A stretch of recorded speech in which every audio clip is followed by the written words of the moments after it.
अस्सलाम वालेकुम, कैसे हैं आप सब। आई होप बिल्कुल ठीक है। आज आपको सिखा रही हूँ देगी स्टाइल का काबुली चना pulao. Step by step recipe है और इंग्रेडिएंट्स भी बहुत कमाल के हैं। तो चलें वीडियो शुरू करते हैं। यहाँ सबसे पहले मैंने जो है 1 किलो सेला राइस लिया, लेकिन मैं 1 किलो सेला राइस यूज़ नहीं कर रही।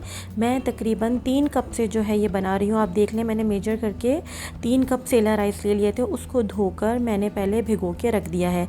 ये स्टेप आपको इसलिए बता रही हूँ उन लोगों के लिए जो अक्सर पूछते हैं कि आपने इतने सारे चावल बनाए तो कितने थे, तो भाई वो 3 कप चावल थे। ठीक है। अब यहाँ सबसे पहले मैंने लिए हैं 2 टेबल स्पून धनिए के, 2 टेबल स्पून लिया है मैंने इसके अंदर सौंफ, 2 बादियान के फूल, थोड़ा सा ही जायफल और थोड़ा सा ही जावित्री। ये बिल्कुल रॉ फॉर्म में सबसे पहले इसको अच्छे से हम ग्राइंड कर लेंगे। बहुत बारीक इसका पाउडर नहीं बनाना है, थोड़ा सा मोटा सा रखना है। अब जाएगा इसके अंदर साबुत गरम मसाला, जिसके अंदर है हमारा नॉर्मल ज़ीरा और है शाह ज़ीरा। थोड़ा सा लिया है मैंने बादियान का फूल, दालचीनी है और इसके अंदर लौंग है, जवा मिर्च है, बड़ी इलायची है, ठीक है, और तेज़पात है। इनको अच्छे तरीके से मिक्स कर लेंगे। आधा अभी डालेंगे और आधा बाद में डालेंगे। ये इसके बेसिक इंग्रेडिएंट हैं। अच्छे तरीके से देख लें। लास्ट टाइम आपको समझ में नहीं आए थे, इसलिए वही रेसिपी दोबारा डिटेल में समझा रही हूँ। यहाँ 2 टमाटर लिए हैं मैंने, थोड़ी सी जवा मिर्च ली है, हरी मिर्चें लिए हैं और ली है अदरक और लिया है मैंने ये लहसुन। इन सबको अच्छे से जो है ब्लेंडर में डाल के चॉप कर लेंगे। ठीक है।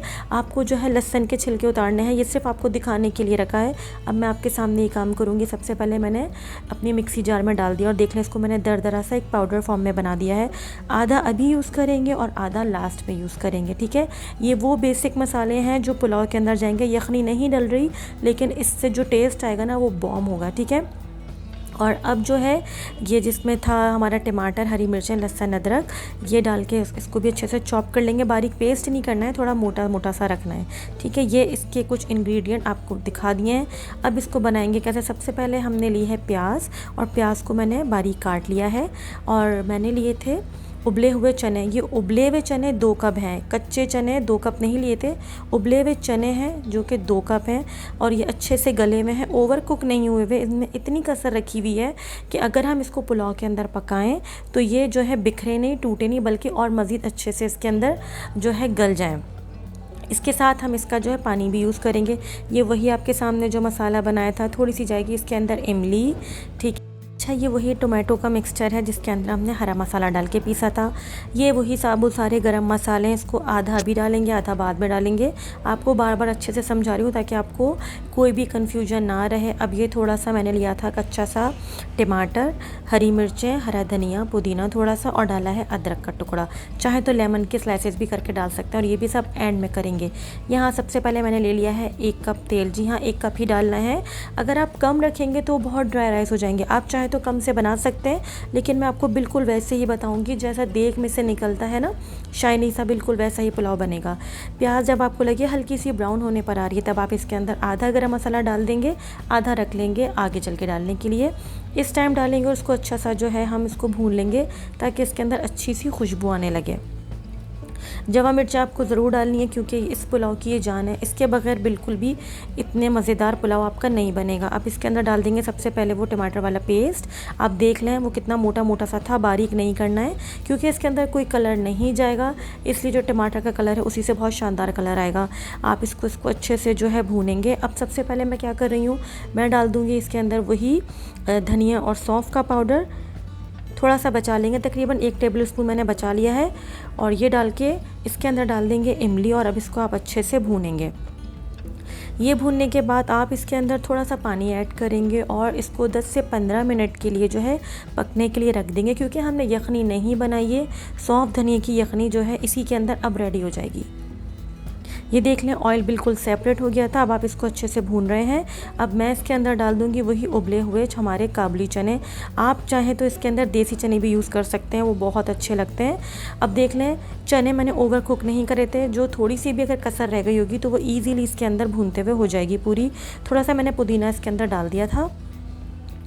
अब इस टाइम पर जो देग में बावर्ची बना रहे होते हैं ना, वो डालते हैं इसके अंदर चाइनीज़ सॉल्ट, ये अजीनोमोटो। अब हम नहीं डालते, हम इसके अंदर डाल रहे हैं यह है चिकन पाउडर। अगर ये भी नहीं डालना तो फिर आप जो है 1 चिकन क्यूब डाल दीजिएगा, इससे टेस्ट बहुत ज़बरदस्त आता है। आप इसको डाल के अच्छे से भून लेंगे। यहाँ ऑयल और सारी चीज़ें सेपरेट हो गई हैं। अब जो चावल हमने भिगो के रख लिए थे ना, वो हम इसके अंदर डालेंगे। ये सेला राइस था और मैंने इसको 1.5 घंटा भिगोया था। ठीक है, पहले अच्छे से धोना है और फिर भिगोना है। अब मैं इसके अंदर कौन सा पानी डाल रही हूँ, मैं पानी वो डालूँगी जिसमें मैंने चने बॉईल करे थे। ठीक है, मैं तकरीबन इसके अंदर डालूँगी 5 कप पानी।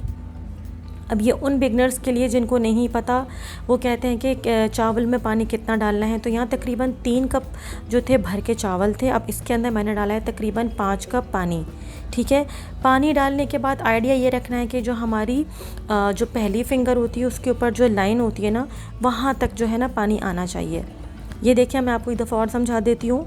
ये देख लें, हमारी फिंगर की जो ये पहली लाइन है ना, ये आप अगर इसके अंदर डालेंगे तो इतना ही पानी लेवल में आएगा। अब चम्मच अगर मैं डाल के दिखाऊँ तो आप देख लें चावल कितना ऊपर है और पानी कितना बराबर में।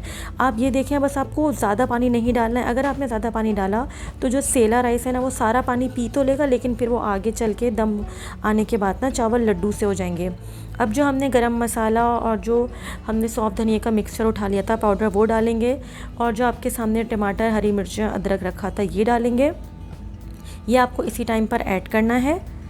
आप याद रखें, मैंने अभी तक इसके अंदर नमक नहीं डाला है। जो चने मैंने उबालते हुए पानी में नमक डाला था ना, वही अभी तक नमक इसके अंदर ऐड है।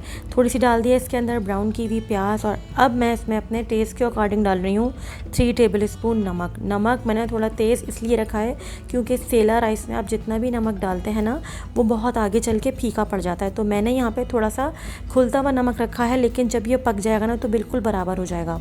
तकरीबन मैंने यहाँ पे अपने टेस्ट के हिसाब से 3 चम्मच नमक डाला है। आप चाहें तो कम भी डाल सकते हैं। यहाँ पे मैंने हाफ़ लेमन उसके स्लाइसेस कर लिए थे। टोटली ऑप्शनल है, नहीं है तो नहीं डालें, क्योंकि टमाटर से ही बहुत अच्छा सा खट्टा सा इसका फ्लेवर आ जाएगा। अब आप देख लें, आप इसको जो है हाई फ्लेम पे नहीं, थोड़ी मीडियम फ्लेम पर जो है आप इसको कुक करेंगे। अब आपको जब लगे पानी और चावल बिल्कुल खुश्क होने पर आ रहे हैं, तब आप इसको दम पे रखेंगे। याद रखें, अगर आप सेला राइस या कोई भी चावल के अंदर पानी ज़्यादा डाल देते हैं तो फिर वो जो चावल है वो लड्डू सा हो जाता है। अभी मैंने इसको दम पे नहीं रखा था। अब मैं सबसे पहले इसके अंदर डाल रही हूँ बिरयानी एसेंस। अगर ये आपके पास ना हो तो कोई मसला नहीं है, आप केवड़ा एसेंस भी डाल सकते हैं या जो केवड़ा वाटर होता है वो डाल सकते हैं। बस आपको कलर अभी इसमें नहीं डालना है, क्योंकि ये बगैर कलर के ही बहुत शानदार बनेगा। अब इसको ढक के रख दें करीब 12 से 15 मिनट के लिए। बेहतरीन सा हमारा काबुली चना पुलाव जो है रेडी हो जाएगा।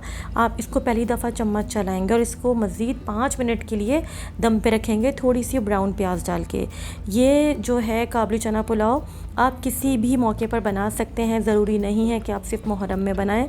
मुहर्रम में ये इसलिए बनाया जाता है क्योंकि लोग जो है इसकी न्याज़ करते हैं। और मेरे पास बेइंतहा रिक्वेस्ट आई थी कि जो लास्ट ईयर आपने सिखाया था उसमें आपने वॉइस ओवर नहीं किया था, जिसकी वजह से बहुत से लोगों को रेसिपी समझ नहीं आई थी, जबकि मैंने उसके ऊपर सबटाइटल्स भी लगाए थे। लेकिन एनीवेज़ आपको अब रेसिपी डिटेल में मैंने समझा दी है। जानती हूँ रेसिपी थोड़ी सी बड़ी हो गई है, लेकिन अगर मैं वीडियो बड़ी नहीं बनाती या समझाती नहीं तो फिर आपको ऐसे समझ में नहीं आती। ये देख लें, एक एक चावल खिला खिला, बिल्कुल भी कहीं से दबावा नहीं है, बिल्कुल भी लड्डू नहीं है चावल। और जब ये ठंडा हो जाएगा तब ये और खिला खिला हो जाएगा। बहुत ही इजी रेसिपी है, सिर्फ थोड़ा सा आपको स्टेप बाय स्टेप इसलिए समझाई थी कि आपको अच्छे से डिटेल में समझ आ जाए। कुछ भी फिर भी समझना है तो कमेंट सेक्शन में आप मुझसे पूछ सकते हैं। तो ये रेसिपी ज़रूर ट्राई कीजिएगा, अपना फ़ीडबैक दीजिएगा। चैनल पर नए हैं और अभी तक सब्सक्राइब नहीं किया तो फिर जल्दी से सब्सक्राइब कर लीजिए।